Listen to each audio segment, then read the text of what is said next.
নানির বাড়ি মধুর হাড়ি। ছোটবেলা নানির বাড়ি মানেই ছিল এক রূপকথার রাজ্য। আসসালামু আলাইকুম সবাইকে, ওয়েলকাম আমাদের আরো একটা ব্লগে। আসসালামু আলাইকুম নানি, কেমন আছেন আপনি? খুব ভালো। যে গরম, সেই গরমে তো নানির বাড়িতে বেড়াতে চলে আসলাম। খুব ভালো করেছো, আমার খুব আনন্দ লাগলো। আমরা আসলেই তো আনন্দ, তাই না? আমরা ছাড়া আর কে আছে? আমার মেয়ে, জামাই, ছেলে, লাতির পুতি সবাই খুব ভালো লাগছে। একসাথে সবাই মিলে যদি হই তাহলে তো খুবই ভালো লাগে, তাই না? ভালো লাগে, হ্যাঁ খুবই ভালো লাগে। আর নানি বাড়িতে যদি নানি থাকে তাহলে তো আরো বেশি ভালো লাগে। আর নাতি পুতনি তো কোনো অভাব নাই। হ্যাঁ, আবার তো বড় নাতি এসেছে, কত আনন্দ লাগছে আরো বেশি। বড় নাতির নামটা বলে দেন। ইমরান, আমাদের ইমরান খান। নানি, এই যে শুনলাম, হঠাৎ করে শুনেছি যে নানা নাকি এক নানা আপনার ভাই নাকি খুব অসুস্থ। খুব অসুস্থ হয়ে গেছে। আল্লাহ যে এখন একটু বেঁচে আছে এটাই সৌভাগ্য। খুব ভালো লাগছে এখন একটু, তাও দেখতে মেডিকেল নিয়ে গেছিল, মেডিকেল থেকে ঘুরিয়ে নিয়ে এলো, ডাক্তার কাছ থেকে ঘুরিয়ে নিয়ে এলো, চেক আপ করা হলো, করার পর এখন ভালো দেখতে দেখতে সব আসছে, সব দেখে দেখে দিচ্ছে। এখন দোয়া করেন আমার ভাইটা খুব ভালো হয়। সেটা আপনারা সবাই দোয়া করবেন যেন নানা তাড়াতাড়ি সুস্থ হয়ে যায়। হ্যাঁ তো কি টক শোতে বসেছো তুমি? আম্মা, আপনার পুরাতন মায়ের বাড়িতে এসে কেমন লাগছে? খুব ভালো লাগছে। মায়ের বাড়ি নতুন পুরাতন হয়, নতুন সব মাথায় নতুন থাকে। হ্যাঁ, যখন আসে তখনই ভালো লাগে, বুঝলা? পুরাতন বলে মনে হয় না যে পুরাতন হয়ে গেছে বাড়িটা। যখনই আসবো তখনই ভালো লাগবে।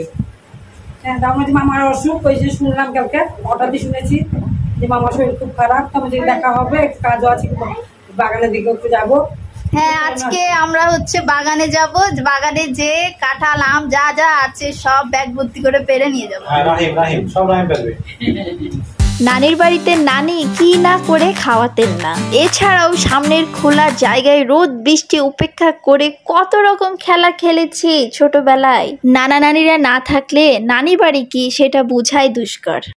আমরা এখন বাগানে চলে যাচ্ছি আমাদের আম কাঁঠাল যেগুলো আছে সেগুলো পেরে নিতে। আর সেই জন্যই সে হাতে হাইসা বা বটি যেটাই বলি না কেন সেটা হাতে নিয়ে নিয়েছে। চলেন তাহলে ছটপট বাগানে চলে যাই। ফাইনালি আমরা বাগানে পৌঁছে গেলাম। বাগানে ঢোকার সাথে সাথে খেয়াল করলাম যে তীব্র গরমটা না লাগছিল না। ব্যাপারটা কি, আসলে গাছপালার জন্যই আবহাওয়াটা একটু স্বাভাবিক লাগছিল। নিজেদের গাছের ফলমূল যদি পেরে নিজেরাও খাওয়া হয় আর অন্যদের যদি খাওয়ানো হয় তাহলে কিন্তু মনের মধ্যে দেখবেন একটা শান্তি প্রকাশ পায়। এসেছি যে কাজে সেই কাজটাই তো আগে করতে হবে। আম্মাকে বললাম যে আম্মা সঙ্গে চলেন, কিন্তু আম্মা কোনোভাবেই আসতে চাইলো না। প্রথমে ভেবেছি যে এই কাঁঠালটাই হয়তো পেরে নিয়ে চলে যাব, তারপর দেখছি না, ওইভাবে ও জাস্ট দেখাচ্ছিল। তাহলে আমি কি ভাববো বলে? বড় কাঁঠালের সঙ্গে দেখছি অনেক ছোট ছোট কাঁঠাল, তো আমি ভাবছি যে এই কাঁঠালগুলো আর বড় হবে কিনা। আব্বাকে জিজ্ঞেস করে আব্বা বলছে যে হয়তো হতে পারে আবার নাও হতে পারে। আব্বা দেখছে আবার সুপারি গাছও লাগিয়েছে, আর সেই সুপারি গাছেরই পাতা টাতা সেই কেমন ভাবে বের হয়েছে, আর ওগুলোই আব্বা পরিষ্কার করে ফেলছে। গাছ লাগিয়ে দিলেই তো আর হয়ে গেল না, গাছেরও তো যত্ন করতে হবে। সেই দিক দিয়ে দেখলাম আমার শ্বশুর আব্বু খুব গাছের যত্ন করে। এক জায়গাতে গাছ থাকলে পাড়া প্রতিবেশী সবাই কিন্তু আসবে, ফল নিয়ে যাবে, তাতে কোনো সমস্যা নাই, কিন্তু খেয়াল রাখতে হবে যেন গাছের কোনো ক্ষতি না হয়। সবসময় বাগানের বাইরে থেকেই চলে যাওয়া হয়, ভেতরে আসা হয় না। তো এখন ভেতরে চলে আসলাম যে ভেতরের গাছগুলো কি অবস্থা। ও মাই গড, আমি আসার পরে দেখছি যে হয়তো কাঁঠাল ধরেই নেই, কয়েকটা কাঁঠাল ধরেছে, কিন্তু এখানে তো দেখছি যে এই গাছটা পুরো ভর্তি। কি অবস্থা দেখো, কাঁঠাল বাড়তে যে এরাই গাছ ভেঙে দিবে। লেবু গাছটা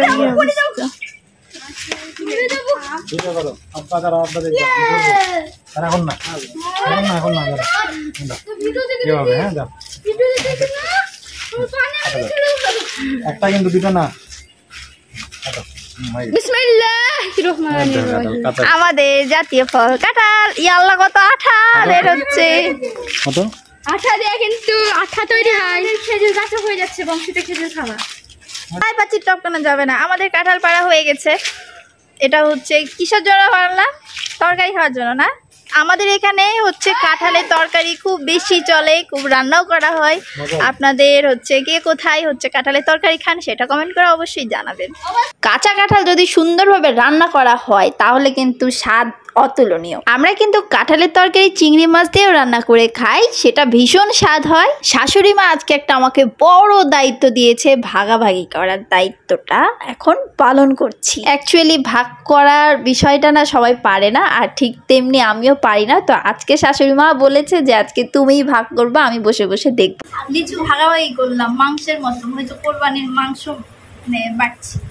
লিচু ভাগ করলাম বলে যে আমি আর আমার শ্বশুরই খাচ্ছি তা না, কিন্তু সবাই খাচ্ছিলাম। সবাই ভালো থাকবেন, আজকের ভিডিওটা এই পর্যন্তই, আল্লাহ হাফেজ।